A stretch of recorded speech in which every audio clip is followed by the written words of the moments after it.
Noong unang panahon, sa bahay na malapit sa kagubatan, nakatira ang isang batang babae na may ginintuang buhok. Ang pangalan niya ay Goldilocks. Napakaganda ng kanyang kulot na buhok na lahat ng makakita sa kanya ay humahanga. Ngunit sa kabila ng pagiging marikit, siya ay isang malikot at makulit na bata. Sa tuwing lalabas siya para maglaro, pinapaalalahanan siya ng kanyang nanay. "Anak, dyan ka lang sa bakuran at huwag kang pupunta sa kakahuyan." Doon sa liblib ng kagubatan, may isang bahay na tinitirhan ng isang pamilya ng oso. Isang tatay na oso na matipuno, isang nanay na oso na katamtaman ng laki, at isang batang oso. Maagang nagigising si Mama Bear upang maghanda ng lugaw. Isang umaga, nagising si Baby Bear na mas maaga kaysa sa dati. Gusto na niyang kainin ang kanyang lugaw pero masyado pa itong mainit. Mama, pwede pa tayong maglakad-lakad muna sa gubat hanggang sa lumamig ang lugaw? Iniwan ni na Mama Bear, Papa Bear at Baby Bear ang kanilang almusal at namasyal muna. Samantala, si Goldilocks ay nasa bakuran habang naghihintay maihanda ng kanyang ina ang agahan. Ngunit naiinip siyang maglarong mag-isa. Gusto niyang malaman kung ano ang meron sa kagubatan. Ano kaya ang mangyayari kung mamamasyal lang ako? Tumingin siya sa paligid. Nang makitang walang tao, tumakbo siya papunta sa kagubatan. Nang mapagod siya, huminto siya at tumingin sa paligid. Ang ganda pala ng kagubatan. Ang mga bulaklak, puno, bakit di ako napunta dito dati? Naglakad pa siya sa liblib ng kagubatan. Samantala, habang naglalakad rin ang pamilyang oso, nakita ni Baby Bear ang isang bahay pukyutan sa puno. Ang laki ng bahay pukyutan! Sigurado akong puno ito ng pulot. Papa, pwede ba tayong kumain ng pulot? Hindi pwede, anak. Sa mga bubuyog yan. Tahanan nila ang pukyutan. Hindi tayo pwedeng basta na lang papasok sa bahay ng sinuman at kainin ang pagkain nila. Tama po kayo. Umuwi na lang tayo. Gusto ko nang mag-almusal. Samantala, dahil sa tagal ng paglalakad, napagtanto ni Goldilocks na naliligaw na siya. Sinubukan niyang bumalik, ngunit hindi na niya matandaan ang pinanggalingan niya. Pagod na siya at nagugutom. Halos maluha-luha na siya sa pagod. Lumakad pa siya ng kaunti. At sa dulo ng daan ay natanaw niya ang bahay ng pamilyang oso sa gitna ng kakahuyan. Tahimik na lumapit siya sa bahay. Inikot niya ang paligid nito, ngunit wala siyang makitang tao. Kumatok siya sa pinto, ngunit walang nagbukas. Pagkatapos ay sumilip siya sa bintana. Nakita niya ang 3 mainit na lugaw sa mesa. Bumalik siya sa pintuan at kumatok siya ng mas malakas. Bumukas ang pinto. Tuwang-tuwa si Goldilocks. Tumingin siya sa loob at tumawag. "Tao po!" Nang walang sumagot, pumasok siya. Lumapit siya sa mesa na may 3 mangkok ng lugaw. Isang malaki, isang katamtama ng laki, at isang maliit. Dahil gutom na siya, gusto niyang kumain mula sa malaking mangkok. Ngunit nang sumubo siya ng isang kutsarang lugaw, napaso ang bibig niya dahil sobrang mainit pa ang lugaw. Tumikim naman siya sa mangkok na nasa gitna. Pero ayaw niyang kainin ito dahil masyado namang malamig. Ay, malamig na! At sa huli ay tumikim siya mula sa pinakamaliit na mangkok. Hindi malamig pero hindi masyadong mainit. Sakto lang sa gusto ko. Kaya kinain niya lahat ang lugaw sa pinakamaliit na mangkok. Nang matapos niya ang agahan at pakiramdam ay busog na siya, nais niyang maupo sa harap ng tsimeneya upang magpahinga sandali. Ang isa sa 3 mga upuan ay malaki, ang isa ay katamtaman ng laki at isang maliit. Una niyang nilapitan ng malaki, pero sa taas ay hindi niya ito maakyat. Sinubukan niya ang nasa gitna, pero matigas naman ang upuan nito. Hindi siya komportable. Sa huli ay naupo siya sa pinakamaliit. Ang isang ito ay komportable at eksakto sa sukat niya. Ngunit nasira ang upuan at bumagsak siya sa sahig. Nagkahiwa-hiwalay ang upuan at hindi alam ni Goldilocks kung ano ang gagawin. Nagpunta naman siya sa kwarto at doon ay may 3 kama. Isang malaki, isang katamtaman ng sukat at isang maliit. Una niyang hinigaan ang malaking kama. Masyadong malaki ito para sa kanya at matigas ang higaan.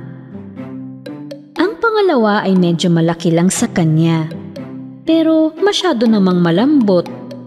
Kaya doon siya humiga sa pangatlo at pinakamaliit na kama. Ang isang ito ay eksakto sa sukat niya at napaka-komportable.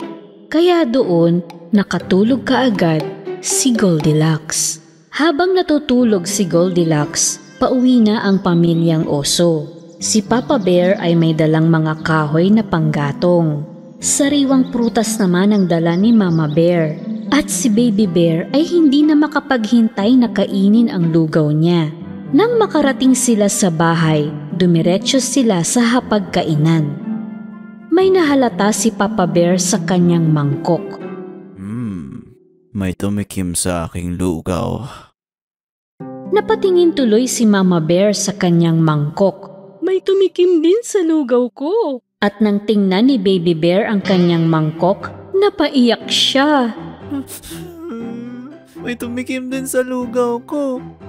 Pero tila tinikman, inubos niya lahat.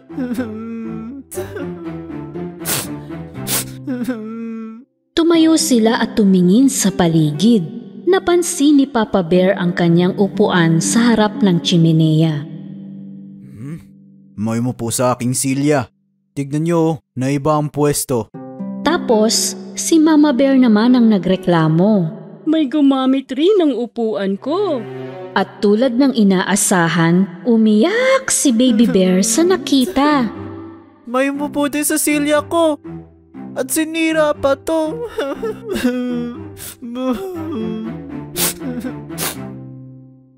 Naisip ng pamilyang oso na tingnan ang kwarto. May umiga sa aking kama. Tignan niyo, nawala sa ayos. May humiga rin sa kama ko. May humiga rin sa kama ko. At nandito pa rin siya ngayon, natutulog.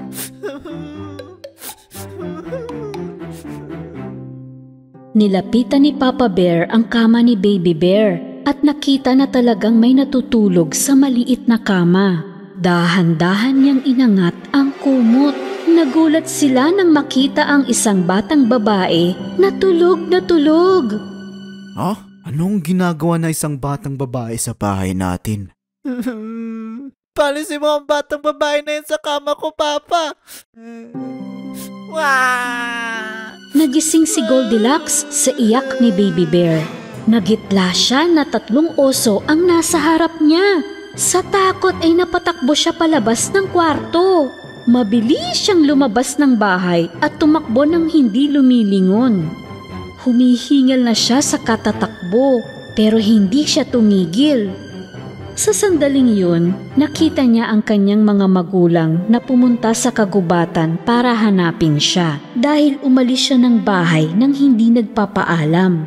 Masayang-masaya si Goldilocks nang makita sila.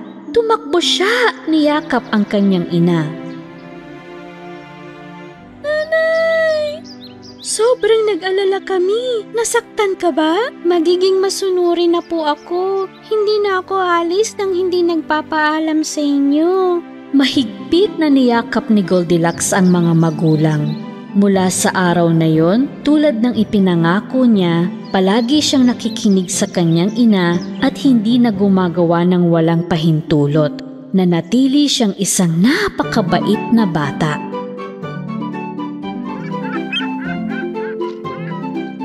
Noong unang panahon, panahon, may isang maliit na bahay sa pinakamagandang bahagi ng kagubatan. At doon nakatira ang isang batang babae na may kulot at dilaw na buhok. Ang pangalan niya ay Goldilocks. Napaka-cute ni Goldilocks at minsan ay napakalikot din.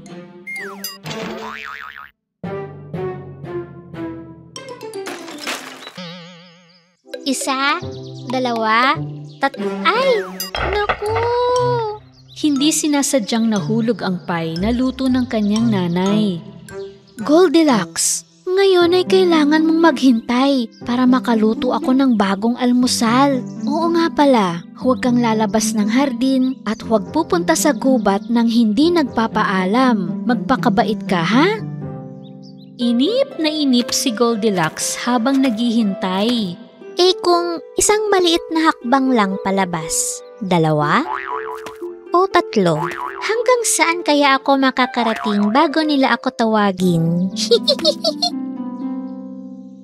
Habang abala ang nanay niya, humakbang siya ng maliliit palabas ng hardin at papunta sa kagubatan. Sa liblib ng gubat ay may isang maliit na bahay kubo. Nakatira dito ang pamilyang panda. Mayroong isang malaking tatay na panda, isang katamtamang laki na nanay na panda, at isang maliit na batang panda. Maagang gumising si Nanay Panda para magluto ng nilagang labong na may banilya. Nagising si Tatay Panda sa masarap na amoy na galing sa kusina. Ginigising din niya si Baby Panda, pero tinatamad pa itong bumangon. Ngunit nang maamoy ng ilong niya ang nilulutong labong, hindi na siya nakatiis at bumangon na. Bagong luto ang inihanda ni Nanay Panda, kaya napakainit pa. Nanay, tatay, pwede po mamasyal muna tayo saglit hanggang sa lumamig ang pagkain natin? At pwede rin tayong manguha ng kawayan para sa hapunan natin mamaya. Iniwan ng pamilyang panda ang kanilang pagkain sa mesa at lumabas na. Samantala, napapalibutan ng makukulay na paru-paro si Goldilocks na namamasyal doon din sa kagubatan. Ang sarap talaga mamasyal dito. Ang gaganda ng mga paru-paro.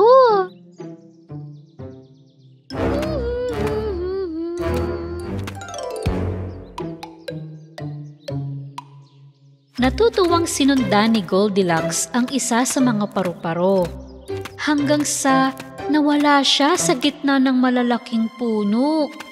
Patuloy siyang naglakad-lakad, kaya napagod siya at gutom na gutom na.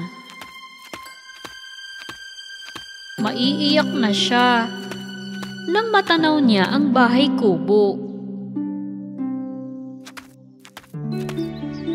Masaya siyang lumapit sa bahay at sumilip sa bintana. May nakita siyang 3 mangkok ng pagkain sa loob. Tuwang-tuwa siyang kumatok sa pinto ng 3 beses. Bumukas ang nakaawang na pinto. Tao po! May tao po ba dyan? Hindi na makatiis si Goldilocks kaya lumapit siya sa mesa. Nakahain doon ng isang malaking mangkok ng nilagang labong, isang katamtaman ng laki at isang maliit na mangkok. Dahil gutom na gutom siya, gusto niyang kainin ang pagkain sa pinakamalaking mangkok. Tumikim siya ng isang subo, ngunit napaso ang bibig niya. Masyado namang mainit ito. Kaya tinikman niya ang nasa gitnang mangkok. Ay, ito naman ay lumamig na. Pagkatapos ay kumuha siya ng isang kutsara mula sa maliit na mangkok. Ito naman ay hindi masyadong mainit at hindi rin malamig. Tamang-tama para sa akin. Kinain lahat ni Goldilocks ang laman ng pinakamaliit na mangkok. At dahil busog na siya, gusto niyang pumunta sa tabi ng dupungan para makapagpahinga. Dito ay may nakita siyang 3 magkakaibang upuan. Inakyat muna niya ang malaking upuang kahoy. Ang tigas ng upuan, tsaka mainit dito kasi malapit sa apoy. Umupo naman siya sa kulay pink na upuan. Ay, grabe naman ito sa lambot. Sa huli ay umupo si Goldilocks sa maliit na pulang upuan. Oh, ito ang pinakagusto ko. Kaya lang, nasira ang maliit na upuan. Naku! Mabuti pa siguro sa kama na lang ako magpahinga. Pumasok si Goldilocks sa kwarto. Dito rin ay may 3 kama. Isang malaki, isang katamtaman, at isang maliit. Humiga muna si Goldilocks sa pinakamalaking kama. Ang tigas naman itong kama at ang laki ng unan. Tumalon siya sa gitnang kama, ngunit ito ay masyadong malambot. Pagkatapos ay tumalon siya sa pinakamaliit na kama. Oh, ang sarap humiga dito. Makatulog muna nga. At nakatulog na si Goldilocks sa pinakamaliit na kama. Ang pamilyang panda na nawili sa pangunguha ng kawayan sa kagubatan, sa wakas ay umuwi na. Pagdating nila ay sabik na silang mag-almusal. Ngunit isang sorpresa ang naghihintay sa kanila sa hapag. May tumikim sa lugaw ko. Pareho tayo. May tumikim din sa mangkok ko. May kumain ng lugaw ko at inubos niya. Tumayo ang pamilyang panda at tumingin sa paligid. May napansin din silang kakaiba sa mga upuan. May naupo sa paborito kong upuan? May naupo rin sa upuan ko. May naupo rin sa upuan ko at sinira pa. May pagtatakang pumasok sila sa kwarto. May nahiga sa kama ko. At nilaglag ang unan ko sa sahig. At may tumalon sa higaan ko. Nanay, tatay, may natutulog ngayon sa kama ko. Tignan niyo. At nakita nga ni nanay at tatay panda na may natutulog sa higaan ng anak nila. Dahan-dahang hinila ni tatay panda ang kumot. Nagising si Goldilocks. Nang makita niya ang 3 malalaking panda sa kanyang harapan, takot na takot siya. Sino ka ba? At bakit ka natutulog sa kama ko? Paumanhin po kung pumasok ako sa bahay niyo. Naligaw ako sa gubat, nagutom, kaya kumain po ako. Nakatulog din ako. Huwag po kayong magalit sa akin. Hindi tama ang pumasok sa bahay ng iba, Iha. Baka hinahanap ka na ng pamilya mo. Ihahatid ka na namin. Kabisado ng pamilyang panda ang pasikot-sikot sa kagubatan. Kaya madali nilang nakita ang bahay ni Goldilocks. Nanay! Anak! Hinanap ka namin kung saan-saan. Pangako pong hindi na ako lalabas sa hardin nang walang paalam. Nagpasalamat ang mga magulang ni Goldilocks sa pamilya ng panda. Simula noon, naging matalik na magkaibigan sina Goldilocks at Baby Panda. Nagsasabi na rin si Goldilocks sa kanyang nanay kapag bibisita siya sa pamilyang panda. At hindi na siya naliligaw sa kagubatan dahil ang kanyang matalik na kaibigan, si Baby Panda, ang palagi niyang kasama.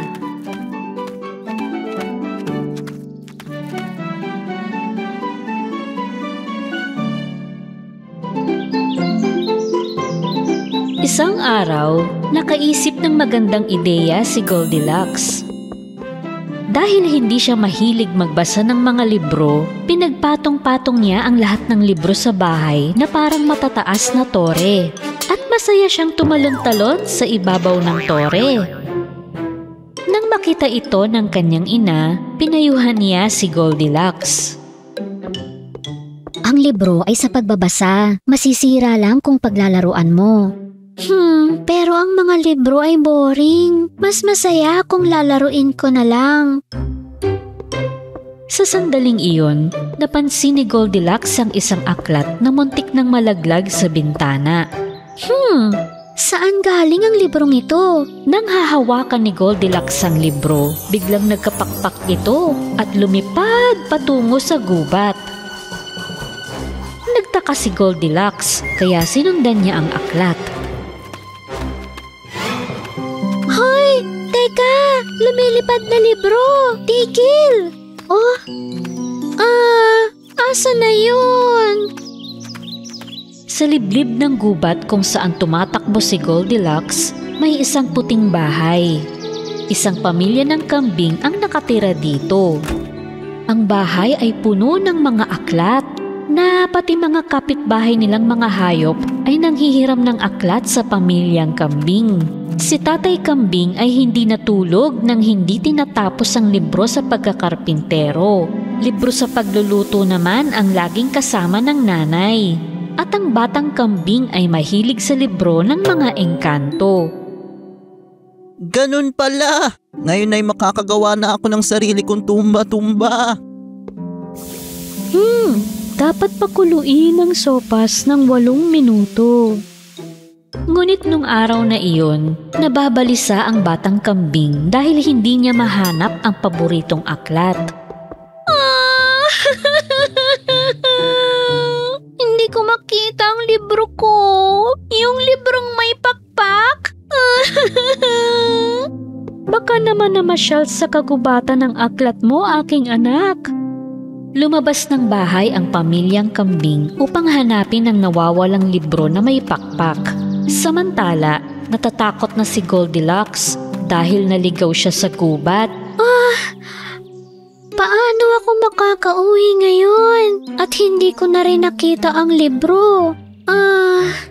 Kaya nilapitan siya ng may pakpak na libro na parang paru-paro.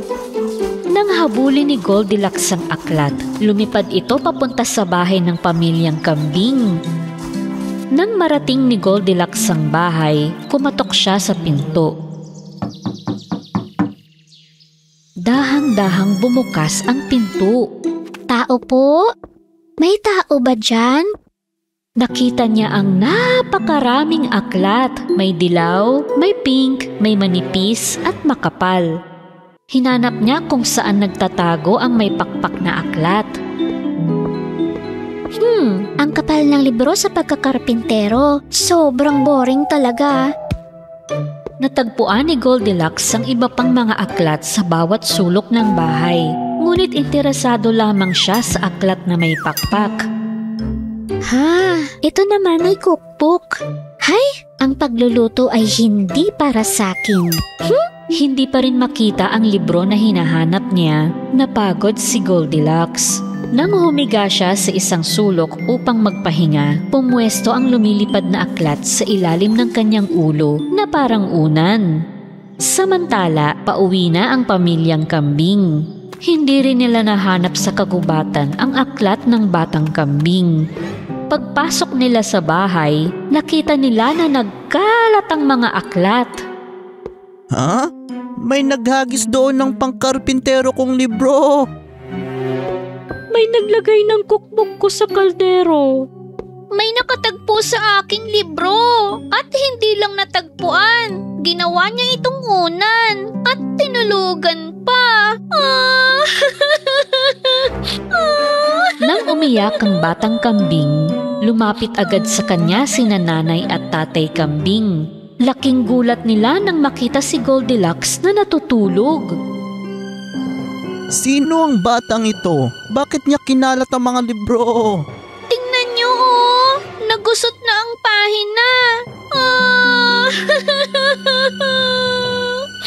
Nagising si Goldilocks nang marinig ang pag-iyak ng kambing. Kayo'y, ako si Goldilocks. Huminahon ka, iha. Hindi ka namin sasaktan. Hinahanap ko lang po itong lumilipad na libro. Paumanhin, pumasok ako sa bahay niyo. Sa akin ang librong nasa kamay mo. Hindi ko yan pinamimigay. Pero sa unang pagkakataon, gusto ko nang magbasa ng libro. Naiinis ang batang kambing. Pero laking gulat niya dahil ngayon lang niya nakita ang mahiwagang aklat na nagpahiwatig sa iba.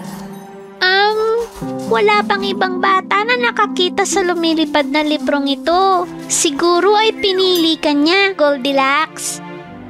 Sige na nga, iyon na lang. Regalo ko na sa'yo. Parang nasa tuktok ng mundo si Goldilocks sa saya. Sinimulan niya agad basahin ang mga unang pangungusap sa misteryosong aklat. Sa sandaling iyon, lahat ng aklat sa bahay ay lumipad at umayos sa istante. May magic din ang ibang mga libro dito? Walang magic ang mga libro, Goldilocks. Ang ating imahinasyon ay lumalago salamat sa mga libro. Yun ang hiwaga. Dumidilim na, Goldilocks. Ihahatid na kita. Baka nag-aalala na ang nanay mo sa'yo. Pero di ko pa po nababasa yung ibang libro. Walang makakabasa ng napakaraming libro sa isang araw. Pwede ka naman pumunta dito kahit kailan mo gusto. Hinatid ng pamilyang kambing si Goldilocks sa may hardin ng bahay niya at nagpaalam na sa kanya. Mabilis na nilampasan ni Goldilocks ang kanyang ina, humiga sa sahig at sinimulang basahin ang misteryosong aklat. Goldilocks, saan ka ba nagpunta sa buong maghapon? Hinabol ko po yung lumilipad na libro, nanay. Lumilipad ba ang mga libro? Hindi talaga lumilipad. Pero kahit ano ay pwedeng mangyari sa kathang isip. Mula sa araw na iyon, ang batang kambing at si Goldilocks ay naging matalik na magkaibigan.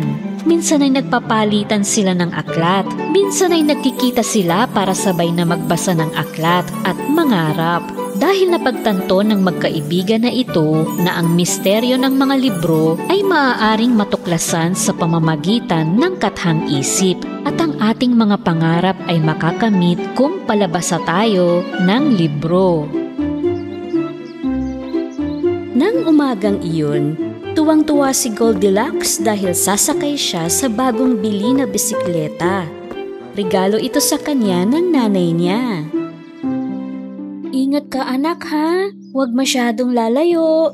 Pagsakay ni Goldilocks sa bisikleta, gumewang-gewang siya sa simula pero nang ipedal niya ito, para na siyang lumilipad. Napakabilis niyang magbisikleta at nang binagalan na niya sandali, pagtingin niya sa paligid, hindi na niya alam ang lugar na iyon. Sana ba ako? Ito ay bahagi ng kagubatan na di ko pa napupuntahan. Nang mapagtanto ni Goldilocks na napalayo na siya sa bahay, medyo naalarma siya at nagpa siyang bumalik. Habang matulin siyang nagbibisikleta, biglang may narinig siyang putok. Tumilapon siya sa tabi at ang bisikleta niya sa kabila ng daan. Aray, ang sakit ng tuhod ko. Umiyak si Goldilocks dahil nawawala siya at dahil pumutok ang gulong ng bisikleta.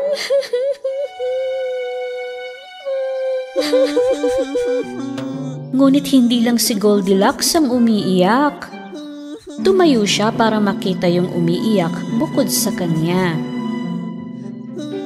Inilakad niya ang bisikleta patungo sa kung saan nanggagaling ang pag-iyak. Sa di kalayuan, may nakita siyang maliit na baboy na humihikbi. Piggy? Ha? Oh, sino ka? Huwag kang matakot. Ako si Goldilocks. Bakit ka umiiyak, munting baboy? Yung skateboard ko. Nawala yung skateboard ko. Tahan na. Tingnan mo pumutok ang gulong ng bisikleta ko. Umiyak din ako, pero hindi naman naayos ng pag-iyak ang gulong.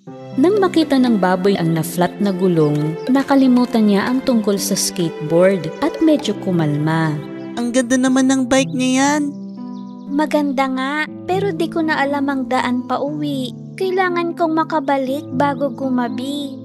Panandali ang nawala sa isip ng munting baboy ang skateboard niya dahil naawa siya kay Goldilocks. Sinabi niya na kabisado niya ang mga daan sa kagubatan, kaya tutulungan niya siya. At baka mahanap rin niya ang skateboard habang daan. Kaya naglakad na sina Goldilocks at Gurky. Pagkaraan ng ilang sandali, isang higanting lobo ang lumitaw sa kanilang harapan. Ang lobo! Huwag kang matakot, Piggy. Baka may nawala rin sa kanya. Hello po, lobo. Dahan-dahang lumapit sa kanila ang gutom na lobo. Oo, nawala ang pagkain ko. Pero palagay ko ay natagpuan ko na. Sino kaya sa inyo yung dalawang mauuna sa tiyan ko? Napagtanto ni Goldilocks ang masamang hangarin ng lobo. Natakot siya, ngunit humarang siya upang protektahan ng maliit na baboy. Sa oras na ito, may mga mangangaso sa gubat na naghahanap ng mga lobo. Mahuhuli ka nila. Napaatras ng 2 hakbang ang lobo. Mga ngaso? Takot na takot ako. Mabilis na sinunggaban sila ng lobo, pero nakapiglas ang maliit na baboy at nakatakas. Ngunit mahigpit ang hawak ng lobo kay Goldilocks. Saklolo! Tulong! Nahuli ako ng lobo! Tumakbo ang lobo sa kanyang lungga na bitbit si Goldilocks. Kakainin kita. Pero babalikan ko at huhulihin ko ang Piggy na yon. Bagamat hinabol sila ni Gurky, di niya ito inabutan dahil hindi siya kasing bilis. Kaya umuwi siya para humingi ng tulong sa mga kuya niya. Samantala, tinali ng sakim na lobo si Goldilocks sa bato doon sa kanyang lungga. Ayan, munting bata. Maghintay ka dito. Huhulihin ko lang yung Piggy. At pagpepiestahan ko kayo mamayang gabi. Nang lalabas na ang lobo, nakita ni Goldilocks ang skateboard sa sulok ng kuweba. Ang skateboard? Yan ay skateboard ni Gurky. Ikaw pala ang magnanakaw niyan. Nagalit ang lobo kay Goldilocks dahil tinawag siyang magnanakaw. Kinuha niya ang skateboard, sumakay siya dito at masayang pinagulong ito pakaliwat kanan. Akin na ang skateboard na to ngayon. Iuukit ko pa ang pangalan ko dito gamit ang matalas kong kuko. Woohoo! Yahoo! Maya-maya, si Gurky at ang kanyang mga kapatid ay nakarating na sa kuweba. Ngunit dahil masaya ang lobo sa skateboard, hindi niya sila napansin. Tahimik na lumapit si Gurky kay Goldilocks. Piggy, naparito ka ba para iligtas ako? Oo, wag kang maingay, Goldilocks. Mabilis na kinalaga ni Gurky si Goldilocks. Nang magsawa ang lobo, dinampot niya ang skateboard at nakita niyang magkasama sina Goldilocks at Gurky. Aba, ninanakaw pa ng baboy ang pagkain ko?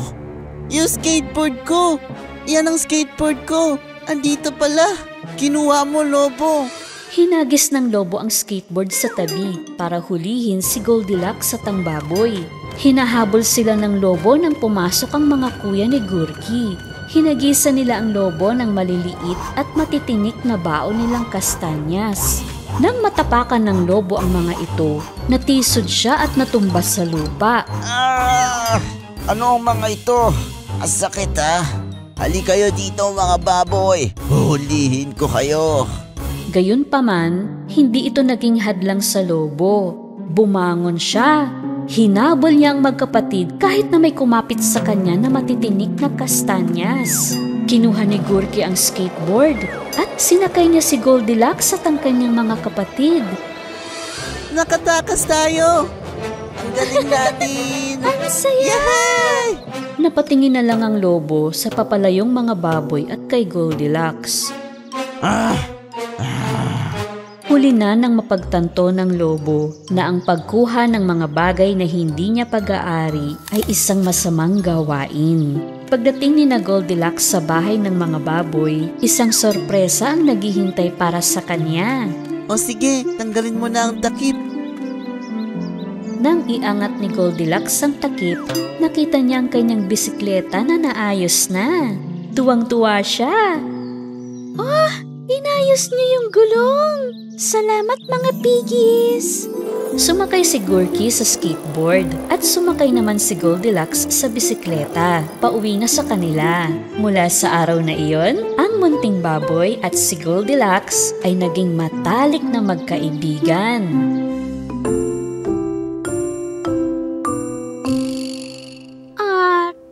Sana mahaba rin ang buhok ko tulad mo. Nag-iisang tagahanga ni Rapunzel si Goldilocks. Hating gabi na nang matulog siya, tulad ng dati. Sa bukas na bintana, pumasok ang diwata ng gubat na nagpapatupad ng mga pangarap ng mga bata. Hindi niya namalaya na ang diwata ay nagmahika at umalis. Nang buksan ni Goldilocks ang kanyang mga mata, natagpuan niya ang kanyang sarili sa ibang silid. Tumingin siya sa paligid at namangha nang makaharap niya si Rapunzel. Ha? Anong ginagawa mo dito? Teka lang po, hindi ako tulog ngayon at nasa kwarto ako ni Rapunzel? Wow! Rapunzel! Habang yakap ni Goldilocks si Rapunzel na hinahangaan niya at masayang nakatingin sa buhok nito, maririnig ang boses ng bruhang si Camila. Rapunzel? Ibaba ang iyong ginintoang buhok. Narito ako. Nagmadali si Rapunzel. Naku, hindi ka dapat makita ng bruha. Tumahimik ka lang ha. At itinago si Goldilocks sa ilalim ng mesa. Ibinaba niya ang kanyang buhok mula sa bintana ng tore. Habang umaakyat ang bruha sa buhok ni Rapunzel at dumaan sa bintana, may pagkamanghang naisip ni Goldilocks. Wow, tulad ng sa mga kwento. Samantala, alam ni Camila na may nangyari sa sandaling pumasok siya sa silid. May naaamoy ako. Teka, may estranghero ba dito sa kwarto? Wala, baka yun yung amoy ng bagong gamot na binili mo na panggayuma mo.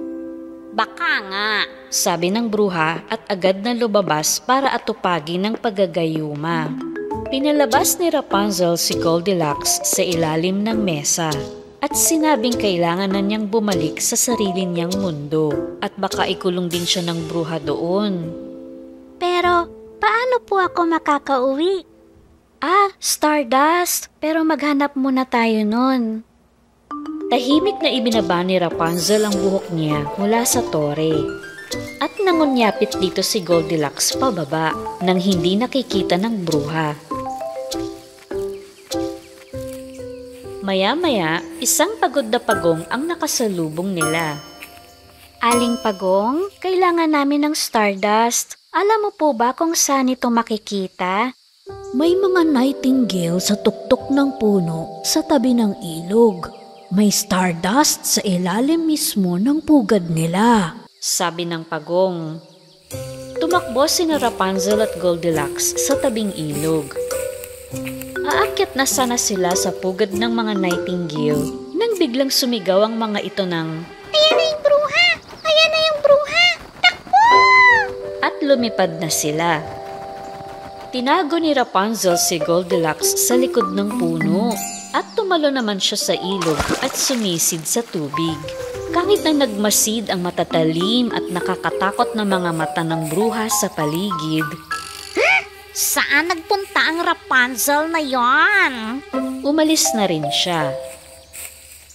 Hindi na kaya ang pagpigil ng hininga. Umahon na si Rapunzel. Inihagis niya ang kanyang buhok sa tuktok ng puno at kumuha ng isang dakot na stardust mula sa pugad ng nightingale. Muling namangha si Goldilocks sa katapangan ni Rapunzel.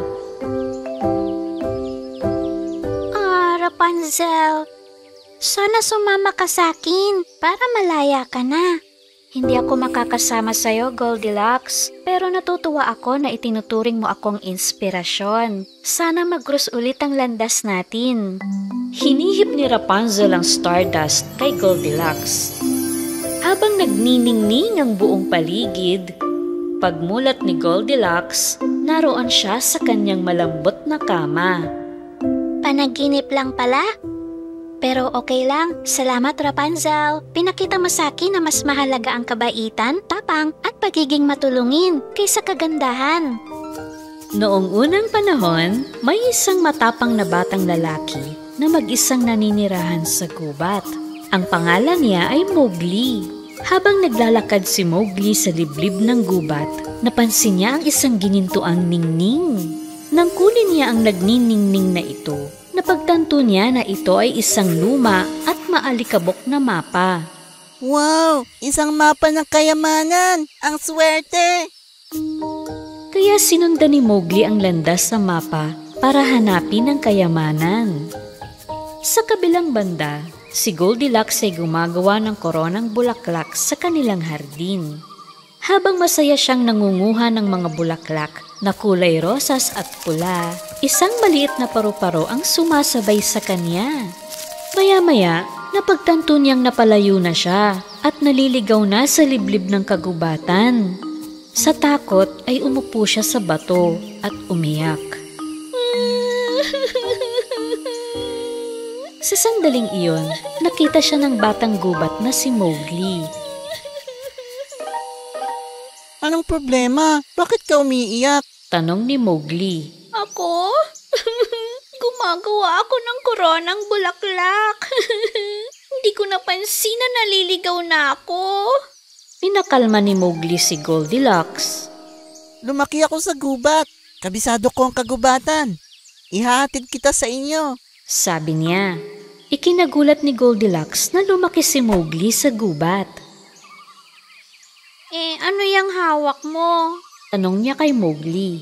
Sinabi ng batang gubat na iyon ay isang mahiwagang mapa ng kayamanan at maaari siyang sumama sa pagtuklas nito. Masayang pumayag si Goldilocks at sinimula nilang sundin ang mapa. Habang daan, narating nila ang isang malalim na ilog. Kaya gumawa si Mowgli ng tulay mula sa mga sanga ng puno at siniguro niyang ligtas ito na daanan ni Goldilocks. Maya-maya, narating nila ang isang kuweba. May mga kakaibang letra at simbolo sa pasukan nito. Sinuring mabuti ni Mowgli ang mapa upang alamin kung ano ang ibig sabihin ng mga simbolo. May sinasabi kaya sa atin ng mga simbolong ito? Pumasok tayo sa loob. Pagpasok nila sa yungib, mahigpit silang humawak sa isa't isa para hindi sila maligaw. Habang papaloob sila, naramdaman ni Goldilocks na gumagalaw ang mga batong inaapakan nila. Hinila ni Mowgli si Goldilocks, ngunit bumuka ang lupa. Nahagip siya ng isang lubid sa kanyang bukong-bukong at sumabit siyang nakabaligtad. Naku, paano to? Nabitag ako! Sinuri ni Goldilocks ang dulo ng lubid. Kailangan niyang mapigilan ang pag-ikot ng engranahe. Kumuha siya ng malaking bato at buong lakas niyang pinukpok ang hawakan nito. Nasira iyon, tumigil sa pag-ikot at dahan-dahang lumapag si Mowgli. Nagawa ko, Mowgli! Yehey! Ang galing mo, Goldilocks! Napakatalino mo pala! Nagpatuloy silang pumaloob sa kuweba. Sa wakas, narating nila ang kayamanan sa pinakadulo nito. Naroon ang isang lumang baul. Nang buksan nila ang baul, sa halip ng mga gintong barya, 2 pulseras na magkaugnay ang natagpuan nila. Pinaghiwalay ni Mowgli ang mga pulseras at ibinigay ang isa sa kanyang kaibigan. May nakasulat dito, pagkakaibigan. Ang nakasulat sa akin ay tiwala. Napagtagumpayan ng magkaibigan ng mahirap na pagsubok sa yungib ng may pagkakaisa at nakamit nila ang tunay na kayamanan. Pagkasuot nila ng pulseras, hinatid na ni Mowgli si Goldilocks sa bahay. Ang kanilang pagkakaibigan na nagsimula sa pagtutulungan ay tumagal magpakailanman. Salamat sa pagtitiwala.